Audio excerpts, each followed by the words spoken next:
नमस्कार. मराठी व्याकरण म्हटलं की अनेक गोष्टी डोळ्यासमोर येतात, बरोबर? पण त्यातली एक अशी गोष्ट आहे जी अगदी पाया आहे आणि ती म्हणजे नाम. तर आज आपण याच नामसंकल्पनेला अगदी सोप्या भाषेत समजून घेणार आहोत. आपण कधी विचार करतो का की हे जे काही आपल्या आजूबाजूला जग आहे, इतकं मोठं, इतकं गुंतागुंतीचं, आपण ते समजून कसं घेतो?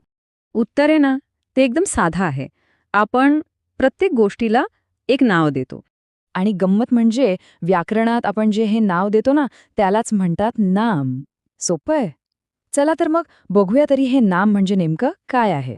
तर नाम म्हणजे नेमकं काय? बघा, अगदी सोपं करून सांगतो. आपल्या डोळ्यांना दिसणारी कोणतीही वस्तू घ्या किंवा अशी एखादी गोष्ट जी आपण फक्त कल्पना करू शकतो. इतकंच नाही, तर त्या वस्तूंचे किंवा त्या गोष्टींचे गुणधर्म या सगळ्यांना ओळखण्यासाठी आपण जी नावं वापरतो ना, तेच म्हणजे नाम.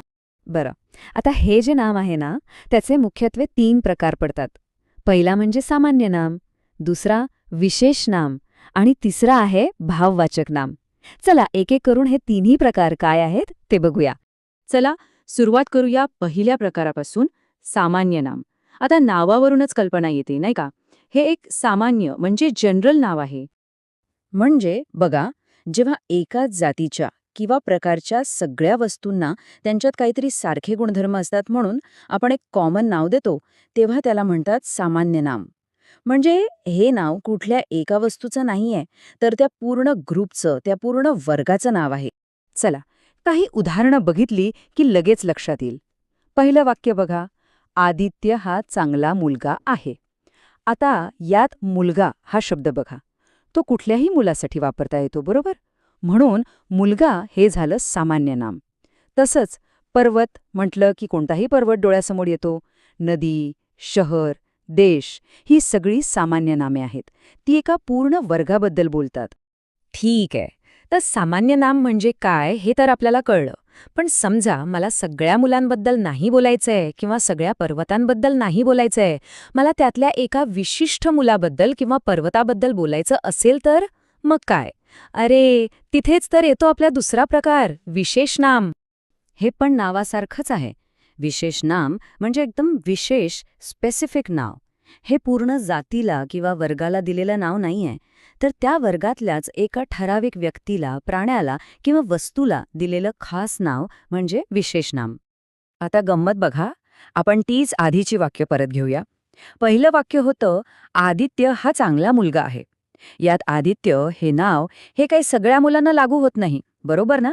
ते एका खास मुलाचं नाव आहे. म्हणून आदित्य हे झालं विशेष नाव. तसंच हिमालय हे एका विशिष्ट पर्वताचं नाव आहे, पंचगंगा एका नदीचं आणि भारत एका विशिष्ट देशाचं नाव आहे. कळतंय ना? म्हणजे बघा, फरक किती सोपा आहे. मुलगा म्हटलं तर सामान्य नाम, पण आदित्य म्हटलं की झालं विशेष नाम. पर्वत हे सामान्य नाम, तर हिमालय विशेष नाम. शहर सामान्य नाम, कोल्हापूर विशेष नाम. एकदम सोपं. एक जनरल, दुसरंच स्पेसिफिक. झालं. बरं, आतापर्यंत आपण ज्या नामांबद्दल बोललो म्हणजे मुलगा, पर्वत, ह्या गोष्टी आपण डोळ्यांनी बघू शकतो, त्यांना स्पर्श करू शकतो. पण अशाही काही गोष्टी आहेत ना, ज्यांना आपण फक्त अनुभवू शकतो, फील करू शकतो. मग त्यांचं काय? तर त्यांच्यासाठीच आहे आपला तिसरा आणि शेवटचा प्रकार, भाववाचक नाम. भाववाचक नाम म्हणजे काय? तर ज्या नावातून आपल्याला एखाद्या प्राण्यातला किंवा वस्तूतला गुण किंवा एखादी भावना किंवा अवस्था समजते, त्याला भाववाचक नाम म्हणतात. महत्वाचं म्हणजे ह्या गोष्टींना आपण बघू शकत नाही, हात लावू शकत नाही, फक्त अनुभवू शकतो. उदाहरणं बघूया म्हणजे अजून सोपं जाईल. पहिलं वाक्य आहे, मुलांनी पालकांशी नम्रतेने वागावे. आता यातली नम्रता बघा. नम्रता आपल्याला दिसते का? नाही. ती एक क्वालिटी आहे, एक गुण आहे, म्हणून ते झालं भाववाचक नाम. तसंच शौर्य ही एक भावना आहे. गुलामगिरी ही एक स्थिती किंवा अवस्था आहे. आणि आनंद, तो तर आपण सगळेच अनुभवतो. ही सगळी भाववाचक नामांची उदाहरणं आहेत. तर मग आज आपण नामांबद्दल बरीच माहिती घेतली. चला एकदा पटकन उजळणी करूया की आपण नक्की काय काय बघितलं. तर लक्षात ठेवण्यासारख्या 3 गोष्टी. 1. सामान्य नाम म्हणजे एका पूर्ण वर्गासाठी वापरलेलं कॉमन नाव, जसं की नदी. दुसरं विशेष नाम म्हणजे त्या वर्गातल्या एका ठराविक गोष्टीचं नाव, जसं की पंचगंगा नदी. आणि तिसरं भाववाचक नाम म्हणजे एखादा गुण, भावना किंवा कल्पना ज्याला आपण फक्त अनुभवू शकतो, जसं की आनंद. बस इतकंच आहे. आता सगळं तर समजलं आहे, पण जाता जाता एक विचार करायला हरकत नाही.